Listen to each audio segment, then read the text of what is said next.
ይድረስ ለአቶ ደረጀ ከበደ። ስነ ስርዓትን ያዝ እንጂ ወንድሜ፣ ምን ሆነህ ነው? በጣም አበዛኸው።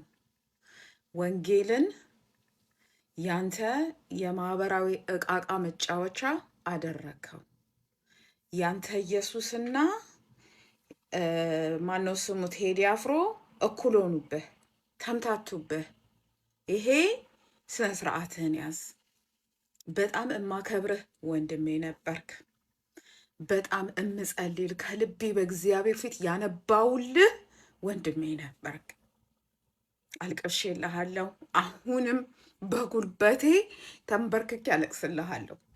እግዚአብሔር ስለ ባንተ ተጠቅሞ ጀነሬሽን አክሮስ ጀነሬሽን ብዙዎችን አድኗል። ብዙዎችን መጽናናትን ሰጥቷል። ብዙዎችን ተስፋ ሰጥቷል ጌታ። ግን ያ ማለት ያገለገልከው ጌታ ላይ አመፀኛ ሆነ ወንጌልን መጫወቻ አታደርገውም። አይ ዶንት ኬር። ያንተ ፐርሰናል ኢሹ ከእግዚአብሔር ጋር ጠላት ያደረገህ ነገር ምን እንደሆነ አላውቅም። ግን ዩ ኒድ ቱ ስታፕ አታኪንግ ቤተ ክርስቲያንን ያሳደገችህን። ዩ ኒድ ቱ ስታፕ አታኪንግ የእግዚአብሔርን ሰዎች። ምንም ለአንተ ምንድን ነው የፈለግከው? ስልጣን አማረክ? ምንድን ነው ስልጣን ያማረህ? ቫሊዴሽን ነው? ሚስት ጥላ ሄዳ ነው ወይስ ምንድን ነው? ኢሹህን በራስህ በጓዳ ሶልቭ አድርግ። ቤተ ክርስቲያንን ልቀቅ። የእግዚአብሔርን ልጆች ልቀቅ። ያንተ ቁጣ አይ ዶንት ኬር። ችግር ሊኖርብህ ይችላል ወንድም፣ ያልቅሼልሃለሁ። በጌታ ፊት ጌታ ምስክሬ ነው። በብዙዎች ፊት ዲፌንድ አድርጌሃለሁ። ግን አንተ ከወንጌል አትበልጥም። አንተ ከክርስቶስ አትበልጥም። ስለዚህ ቤተ ክርስቲያንን አታክ የምታደርግበት መንገድ ሰዎችን ወደ ውሸት ወንጌል እየመራህ ነው። ወንጌላችን የክርስቶስ የመስቀሉ ወንጌል የእውነት ወንጌል እንጂ ያንተ ሶሻል ወንጌል አይደለም። ያንተ ይሄ ማህበራዊ ስልጣን ላይ ቁጥጥ የምትልበት ወንጌል አይደለም።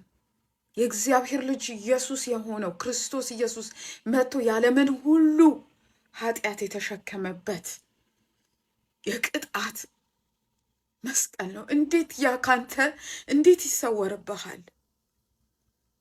እንዴት ይጠፋብሃል? ሰዎችን ወደ ጌታ ኑ፣ ወደ እውነተኛው መፍትሄ።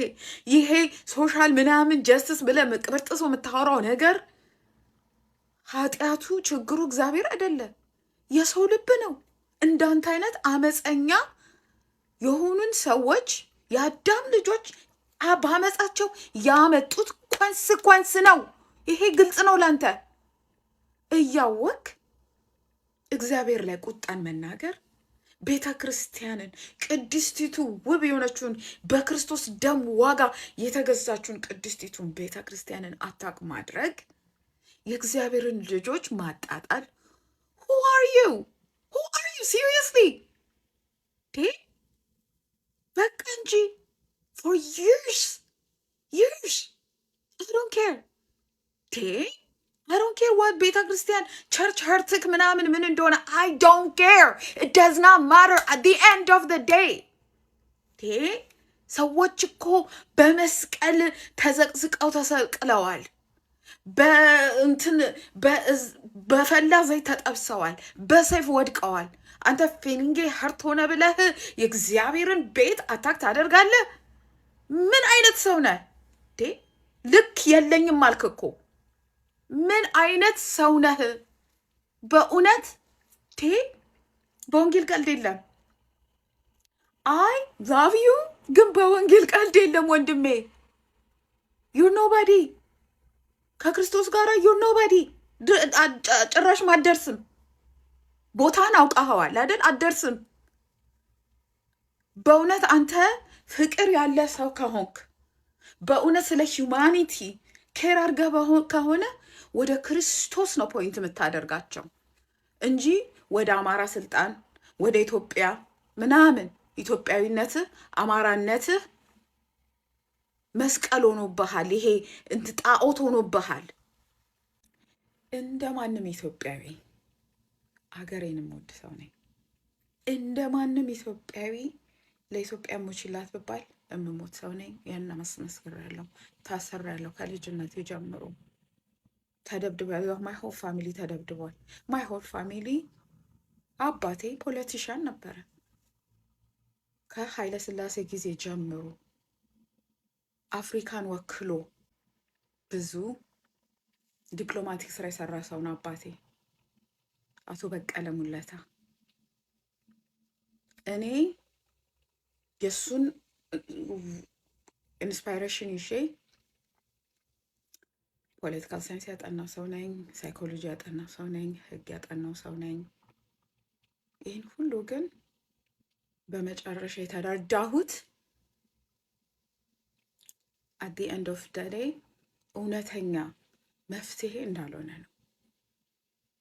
እግዚአብሔርም እውነተኛ መፍትሄ እንዲሆን እነዚህ ነገሮች ቢያድኑን ኖሮ ልጁን አይልክም ነበረ። ክርስቶስን መስቀል ላይ አያሰቃየውም ነበረ። ህግ ቢያድና ኖሮ አብስትራክት የሆኑ እንዲህ አይነት ነገሮች ቢያድኑን ኖሮ ክርስቶስን መስቀል ላይ መስቀል እጅግ አላስፈላጊ ነበር። እግዚአብሔር ጨካኝ ነው ማለት ነው። ልጁን ይጠላል ማለት ነው። ግን በልጁ በኩል ነው ወደደን።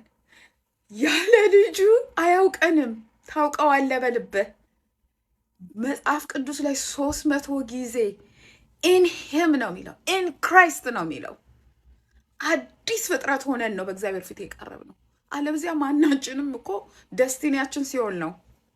ክርስቶስ ከሌለን ደስቲኒያችን ሲሆን ነው። እዚህ ጋር ቆመ ሶሻል ጀስቲስ እያልክ መስቀል የምትሸፍነው ሰዎች ወደ እግዚአብሔር እውነት እንዳይመጡ መሰናክል የምትሆነው፣ እግዚአብሔርን በድፍረት የምታንቋሽሽ፣ ራስህን እንደ ከእግዚአብሔር የበለጠ ጀጅ አድርገህ የምታስቀምጥ።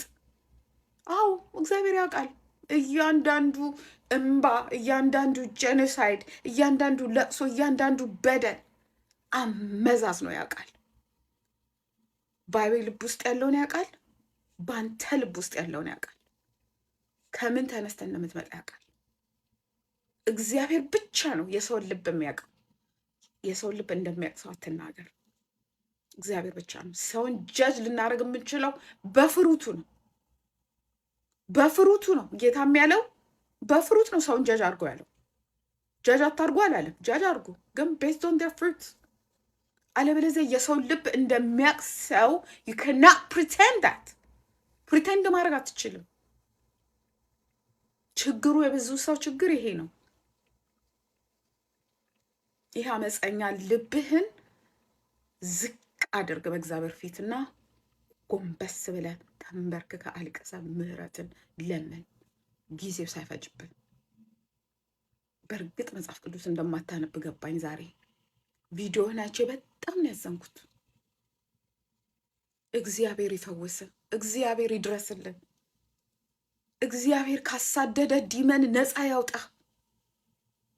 But you are under operation, man. My goodness.